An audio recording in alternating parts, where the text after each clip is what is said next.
One. This is Rap Normal for Boxing UK. I'm here with the knowledge, Spencer Fearon. Always a pleasure to have you on, man. How you doing? Nah, man, always a pleasure to talk to you, man, because you're one of the real ones. You've been on it from day dot, so I like that, you know? Staying consistent. I see you're getting about. I see you're driving around with Floyd Mayweather these days. Pardon me? You're driving about with Floyd Mayweather these days. You're getting about. No, it's like I've been very fortunate. I've been like working, front row promotions. We put the stuff together, so they've honored me. Myself, Johnny Nelson, been doing bits as well, so I'm just doing a little bit. So, I mean, I count my blessings, you know. I remember before when you was at Sky Sports, you covered a lot of Floyd Mayweather fights. Yeah. I heard you first time giving commentary. How much does it mean to have Floyd Mayweather come to the UK and put on a show like he has for the last few days, and of course on Saturday night? Well, the thing about it is, I'll tell you why it's good. I'll tell you why it's good because he's the greatest of the young kids' era that they're gonna remember of someone. Like, so he's the greatest of your era. He's the greatest of, so you know what I mean? He's the greatest of that era, and technically, arguably one of the best of all time. You know what I mean? I'm not gonna say he's the best. He's the best of his era. You know what I mean? But he's incredible. What you have to give Floyd Mayweather his credit for is that he's the smartest businessman of all time, right? In any sport arena, he's amazing. And like his accomplishments and what he's accomplished, you've got to give him all the credit in the world, man. He's fantastic. Do you think we'll ever see another fighter like him in our day and age? Yes, I reckon we will. But the thing is, not like him. This how the world goes. Like it propels and it perpetuates, and we see better than what we've seen before. So hopefully we're going to see better than a Floyd Mayweather, but it's going to take a long while before we see that. And we can all be fortunate that we've been around to witness, experience it, and be as close to it. And days like today, being as close to it as you possibly can be. Yeah, 1,000,000%. And also that we're glad and we're grateful that we've been around it, we felt it, and we've seen it. So you know what I mean? I've been really cool. Like I've been really blessed. Like I've spent a lot of time with Floyd in the past and stuff like that, and his team. So yeah, it's good. You know what I mean? Remember, like the first time he came to the UK for his first ever dinner for that tour, I was the one that hosted all of that. So yeah, I mean, I just built my relationships from then. So you know what I mean? But from way back, I'm talking like 2009. You know what I mean? So I'm grateful. You know, I'm grateful. Just going on to talk current British topics. Of course, there's been talks of Usyk's team or Tyson Fury's team not wanting the Usyk fight right about now. How true do you think that is? Yeah, I mean, I've heard that. You know what? I don't believe that's true. What I believe it is, I believe that Tyson Fury says that I want more money than this.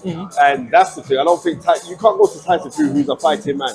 You can't go to a man who's been out for X amount of years and went straight in after two also ran fights and fight Deontay Wilder. No, Tyson Fury's not afraid of Usyk, right? I think Tyson Fury is looking at things like his economical value, and he's believing that I'm worth this, so I should get paid this.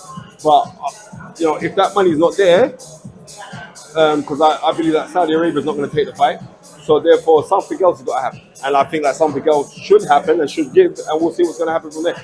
Another heavyweight encounter we're looking forward to. AJ Franklin. Is it the right opponent? Yes, is that the fight we want to see? It is the right opponent. Because Franklin acquitted himself amiably in defeat against Dillian Whyte, and Anthony Joshua is coming back. So who else is going to fight?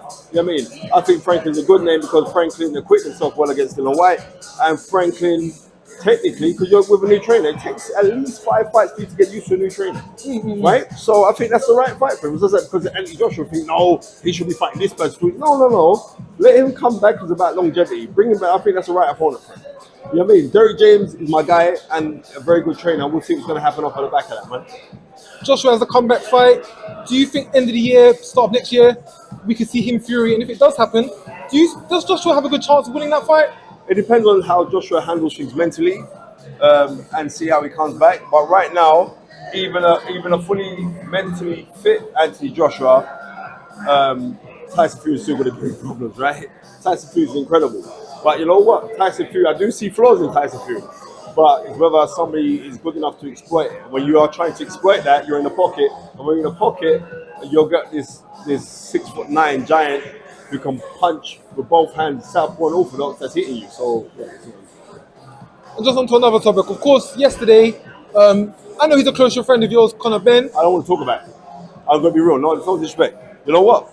Because I know Conor, and right's right and wrong's wrong. And whatever showing or dealings that they found, then they should come out and say, this is what we found, and all the rest of it, and then let the public know. Not just, oh, well, you've been acquitted from by the WBC. But let's see what happens with the British Border Control. We take it from there, man. I don't on those kind of things. Because Conor is a friend. So, you know what I mean? But like I said this before, do I believe that Conor Benn would willingly cheat? Never ever. Never in a million years. Right? And for that, then let's leave it at that record. I'll say, moving away from Conor Benn, not talking about Conor, did the WBC make the right decision in their statement yesterday? No. Because they need to show us the proof. Okay, So that's it. That's how I leave. Alright? So Spencer, you're a man of boxing historian, boxing pupil of the game. What fighters do you have your eye on to look out for the future? Tell us the fans. What do you should look out for? You know what? There's quite a few. Keyshawn Davis, the lightweight, very good fighter. Who I know, I think he's excellent. And there's a couple other guys, but right now Keyshawn Davis really does impress me. There's a kid from the UK, Royston Barney. Oh yeah, I saw him the other night. That boy, BT Sports. that boy's got it, you know. Yeah, and not only got that, but he's got a proper fighting family, and yeah, I've got time for him. So yeah, that's how I see that.